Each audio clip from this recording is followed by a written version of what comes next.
Για τους Μικρασιάτες πρόσφυγες, τα πρώτα χρόνια στη μητέρα πατρίδα, μετά τη Μικρασιατική καταστροφή ήταν πραγματικά πέτρινα. Οι συνθήκες προσαρμογής δύσκολες και οι θύμησες έντονες για αυτά που άφησαν πίσω τους.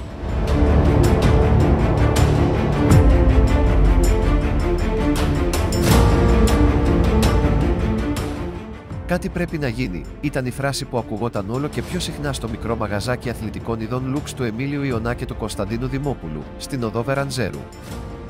Η συζήτηση έγινε πίστη, και η πίστη σκοπός ζωής για τη μικρή αυτή παρέα, που οραματιζόταν να συγκεντρώσει κάτω από τον δικέφαλο αετό όλους τους ποδοσφαιριστές και τους φιλάθλους που προέρχονταν από την Κωνσταντινούπολη.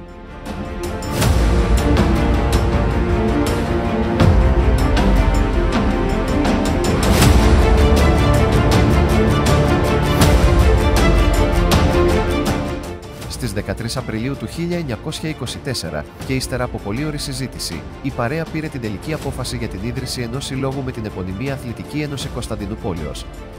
Ως έμβλημα, επελέγει ασφαλώς ο δικέφαλος αετός και χρώματα το χρυσό και το μαύρο, όλα εμπνευσμένα από τη Βυζαντινή Αυτοκρατορία, για να θυμίζουν στους μεταγενέστερους την ένδοξη αθλητική παρακαταθήκη των Ελλήνων της πόλης.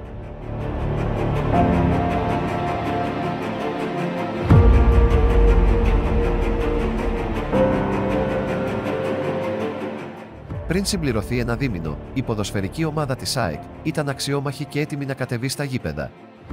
Οι πρώτες προπονήσεις γίνονταν στο χώρο του Ολυμπίου Διός, μπροστά σε μικρές συγκεντρώσεις φιλάθλων. Αργότερα, παραχωρήθηκε στην ΑΕΚ το γήπεδο του Παναθηναϊκού και το 1929 ο τότε Πρωθυπουργός Ελευθέριος Βενιζέλος έδωσε την άδεια να της παραχωρηθεί η έκταση στη Νέα Φιλαδέλφια, εκεί όπου για 79 χρόνια ήταν το γήπεδο της ομάδας.